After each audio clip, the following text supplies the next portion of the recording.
Hello, St. Anne Parish, and welcome to this week's Quick Things, which is a few very quick but important announcements, and then a review of our parish financial picture, our kind of annual financial report. First of all, this is the last week to donate items for Thanksgiving baskets, the last week and a half or so. The deadline, I believe, is like November 17th, but this would be a good time to get those items that are needed. The list of items is with this email as well as in the newsletter that parishioners received in the mail. Also, it's our last week. This is the last week by Sunday to collect coats for Afghan refugees at Fort McCoy, helping Catholic Charities of the Diocese of La Crosse who've set a goal of 5,000 new winter coats. Please honor the new part of the winter coats. If you have used coats, take them to St. Vincent de Paul. They would be glad to have them. But just for purposes of sufficient volunteers to sort and possibly have to clean or whatever, they cannot take used coats for the refugees, but rather new coats. And so please be cooperative with that. Also, other winter clothing, hats, gloves, scarves, things like that are needed as well. Whatever people would need to stay warm in the winter is what snow pants for children, things like that are needed. Also, a word about an Afghan refugee kind of success story. There's a refugee who settled a couple of years ago in Green Bay, and his story is told in a news report. The link of that is with this Quick Things email, so I'd encourage you to check that out and hear a little bit of his story. I want to call attention to young members of our parish. Parents, maybe you give this information to them.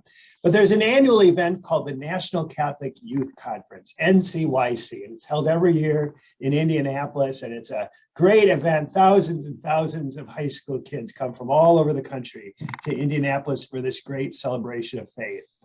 Well, COVID has closed the door of everyone gathering in Indianapolis, but it's opened the door of us gathering in a more virtual setting. And so young people from our diocese are invited to gather virtually for a couple of days, November 18th, 19th, and 20th. And then we will gather in person in Stevens Point at Pacelli Catholic High School on Saturday, November 20th. There's information with this email, a link to a website that has all the information where you can register. If you have any questions, contact John Schmidt, one of our co-directors of disciple formation, and John would be glad to talk with you as well. But it's a great event, and this is an opportunity for us. We don't have to go all the way to Indianapolis. We can experience right here in central Wisconsin, and especially on Saturday, November 20th in Stevens Point. Also, speaking of big, great events, we have Steve Angrisano, a composer. He did an evening with us last fall, but Steve will be joining us in person for 3 nights. His Advent Mercy Tour is coming to St. Anne's on November 29th and 30th and December 1. So 3 nights. We welcome Steve Angrisano, composer, storyteller. We're singing some Eucharistic proclamations that he composed right now. He wrote the song Go Make a Difference and other music that we know. But more importantly, lots of stuff we don't know and stories we haven't heard and important messages that Steve will share with us. And we'll hear a lot more about that, but want you to kind of get that on your radar screen, November 29th, 30th, and December 1st. And then finally, this last weekend, we acknowledged our parishioners who died during the past year. Their names were proclaimed at several of our weekend masses. Our parish book of the dead will remain on display near the baptismal font for the rest of November. And those parishioners' names, the ones who have died in the past year, are already written in that book. But if there are other family members and friends whose names you would want to write in the book, whether they died this past year or many years ago, and we will remember them in prayer and the intercessions at Mass throughout the month of November. So please go and write their names, as many as you want, in the book of the dead at the baptismal font. So that takes care of the announcements. But now comes, just as importantly, our report on our parish finances. And for that, since I am not competent to offer that report myself, I am glad to call upon Paul Hofer, our Director of Finances here at St. Anne's, and Tom Erickson, our co-chair of our Parish Finance Council. So Tom and Paul, take it away, please. All right. Thank you, Father. Thank you, Father. I'm going to share the screen now of the information we'll be going over.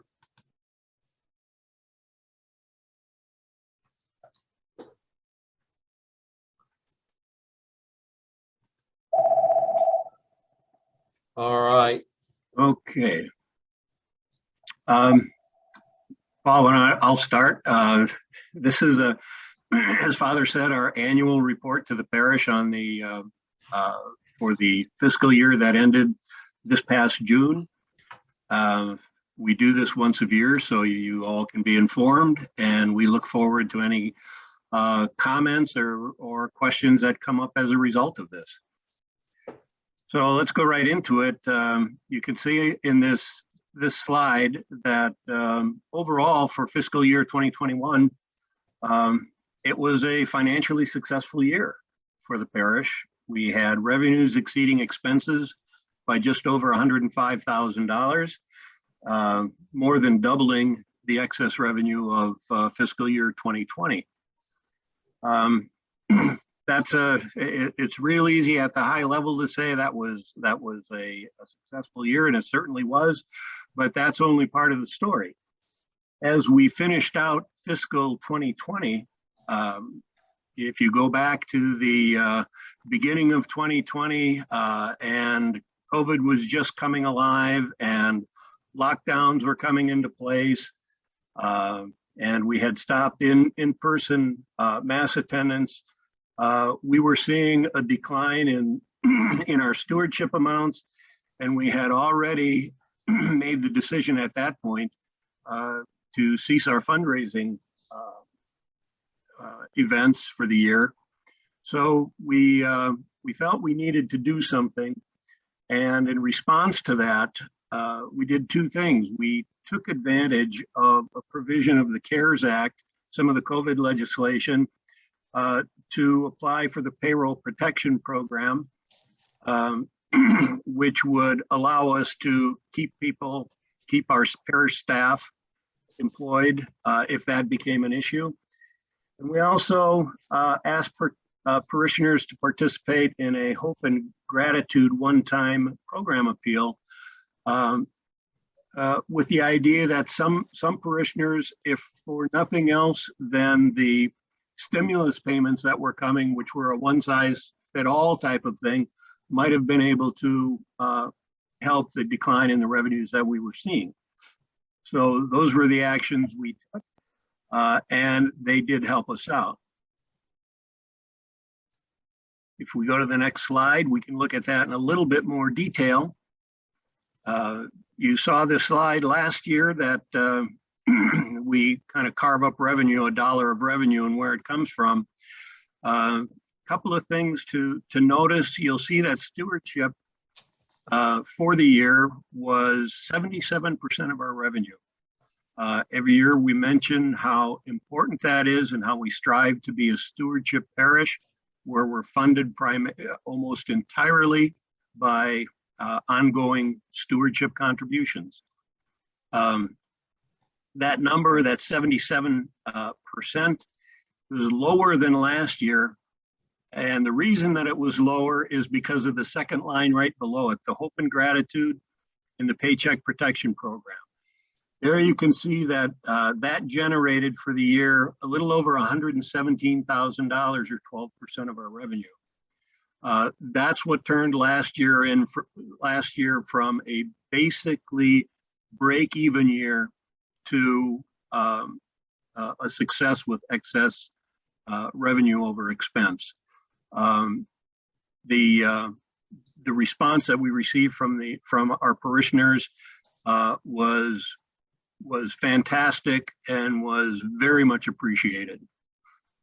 Yeah, I would just insert here, Tom, that actually, I mean, we've separated it out here just so we can call attention to it, but really the Hope and Gratitude contribution is really stewardship contribution as well. Yes, that's exactly right. And when you do that, when you make those numbers around, you get back up to the percentages we've seen in the past. That's a good point, Father. You see the third line, our endowments, which have grown recently to where our parish endowment has crossed over the $2 million mark, is generating income that allows, at least for the last fiscal year, generated $66,000 or 7% of our revenue. And then finally, we had other revenue that you can see of ministries, bequests, and miscellaneous things like interest that rounded it out to the $1 million that we received. So again, this slide shows the impact of our hope and gratitude, along with the importance of stewardship and how and the effects of the Paycheck Protection Program. On the expense side, there you can see we basically have 3 buckets of expenses: our salaries and benefits, Newman Catholic Schools support, and other. If we were a business, we'd call that overhead. The other consisting of maintenance, administration, ministry expenses not covered by any fees, income that they would charge, and our diocesan support. So you can see the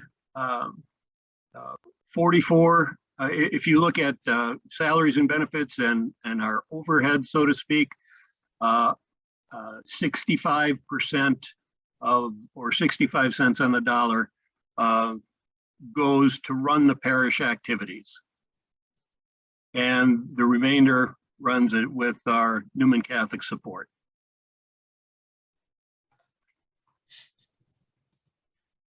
Now, People one thing always wonder, it might be just good to insert that people always wonder how, for example, how is school support determined? There's a formula that's based on your income. So each parish's payment amount of support for Newman Catholic Schools varies because each of our parishes has a different income. So it's a formula based on that. Okay. One other thing before I leave this slide, that $897,000 in expenses came in below budget and below the prior year. Some of that was purposely not incurring expenses we didn't need to incur given the uncertainty of the year.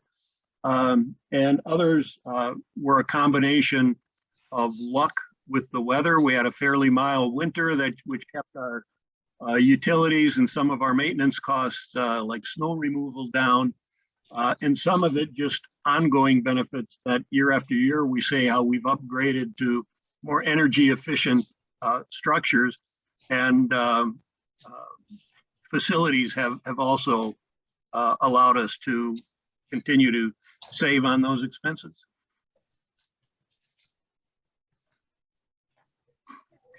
These are some excerpts from our balance sheet as of the end of the year. You can see that our available operating cash was increased slightly from $222,000 to $232,000. And our long-term liabilities, our note payable with St. Ambrose, has dropped almost $16,000 through a combination of parishioner debt reduction envelopes and payments that we've made as a diocese. It wasn't too long ago that number was north of $210,000, so that's a good number to see. And our goal is to continue to work to reduce that as much as we can. Now, if anybody recalls from last year, they might be thinking, wow, your numbers were much greater last year in operating cash in the 600,000 range. That's because we had some money that were in accounts that at the time were not assigned or not earmarked for anything. Those have since been earmarked. You'll see that shortly. So this is the change from the beginning. If you looked at last year's presentation, is for that reason. We're not doing anything with the books. Just to also, people may wonder, what is St. Ambrose Financial Services?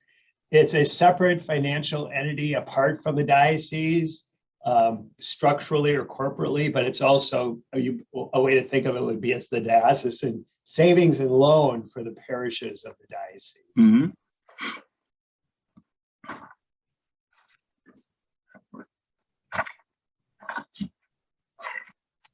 Okay, I touched briefly on the endowment income.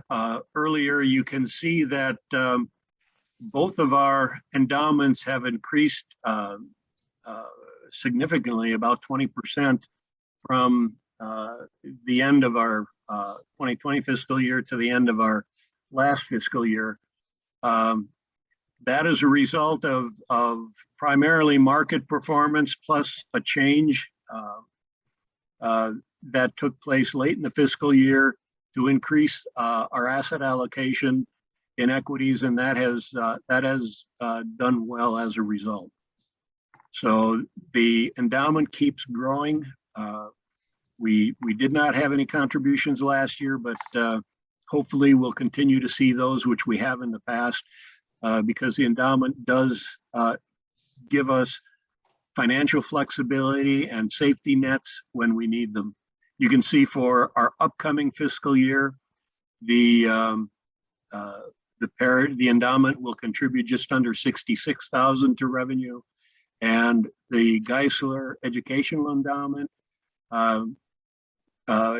gives out a 4-year scholarship to Newman to a St. Anne's student, and we're happy to report that it will be able to keep that at least at $5,400 again for 2022. So this was established by someone named George Geisler, right, Tom? Yes, Yeah, George Geisler owned Wausau Furniture years ago. Okay. 2 of his nieces were at Mass on Sunday and introduced themselves. So, and I said, well, I know of your uncle because of the George Geisler endowment. Well, that was really a wonderful thing. We hear back from the students and the parents who are extremely grateful for that opportunity.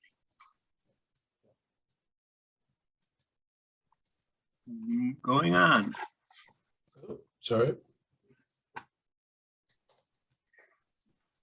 For the past 3 years, we've always been moving in and giving a statement as to where we are in the capital improvement project. This will be the last one, Building Our Future campaign is officially over. You can see that the Building Our Future campaign generated just under $1.3 million, and expenditures tied to that project to date were $784,000, with the most recent improvements being improvements we made to the rectory. So that capital campaign remaining balance of a little over $502,000, along with some of the legacy donations and memorials. By the way, that's the number that part of it showed up in the cash position last year, that discrepancy that I mentioned. So if you add those two together, you get closer to that 600,000. But anyway, those legacy donations that were in other accounts for building fund and for just additional savings to be used, along with interest reinvested, now leave us with a balance available for remaining projects of just under $920,000. The project immediately on the horizon being our sanctuary renewal. We just gave the authorization to purchase doors today. So yes, not only will we not see this again because of money not coming in, there won't be any money left in those reserves either, which is all a good thing. That's why we raised the money. That's why it was there. That's exactly right. Yeah. Okay, moving on. So that's pretty much what we wanted to report for fiscal year 2021. We're in good shape from a cash position. We have it was a good year. It was obviously a different year with COVID coming up, but so we've lowered our debt, our cash position strong, and we have funds for the primary project we're going to approach in the coming fiscal year. I should say current right now. And sitting down to come up with a budget and try to get a picture of what we thought things would look like, there were some things that we took into consideration. You see 6 of them here. We were looking for a return to normal parish activities and programs, including a participation in the refugee program that Father mentioned. And that return to normal, you probably heard that term before. That was in our last newsletter when we commented briefly on the budget. Additional programs, Father did mention Steve Agrizzano. Other programs and ideas are the full-time in-person forming young disciples and our Lenten preaching service. We also were looking forward to a renewal of our Connect, Serve, and Grow stewardship program.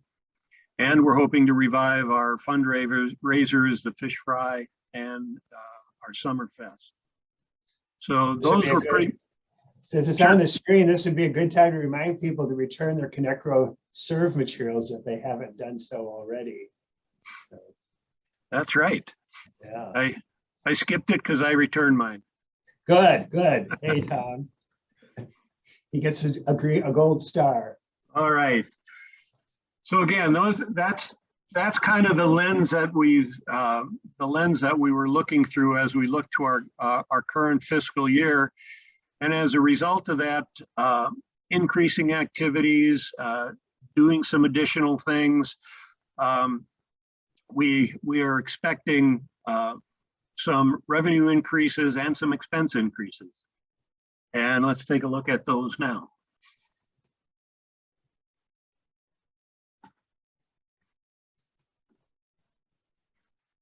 There you go. You can see that we're looking for a revenue target of 940,000. That's down from the million that we had. Again, the things like paycheck protection program, you pull that out and we're pretty much trying to tread water, although it will come from slightly different sources. As you can see, stewardship, we're looking at a revenue budget of 776,000. Showing that more normal number of 83% of our revenue coming from stewardship. That 776,000 is about 13,000 higher than what we had for fiscal year ending 21. We hope that will be generated by the response from our Connect, Serve, Grow campaign. The endowment is pretty much chugging along with roughly the same amount, 7% of income as last year. The big one, there's something. The fundraiser is 59,000. We're expecting in revenue. You'll see later in the expenses, there's an expense offset to that. The net result of our fundraisers, we hope to be in the $30,000 to $35,000 range.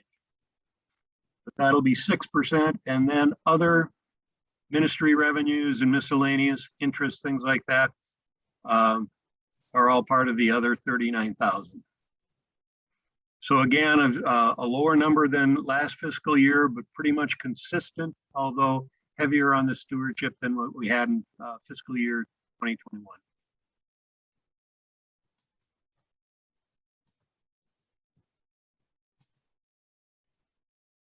As we go in on the expense side, you'll see salaries and benefits and our overhead, the other, are about 68% of total of our budget, of our expense budget, slightly higher than the 66 that it was for 2021, which is a combination of those dollars being a little bit larger, but also the Catholic school support dropping in dollar amounts. So together that reduces, that makes the other two go to 68 versus 66.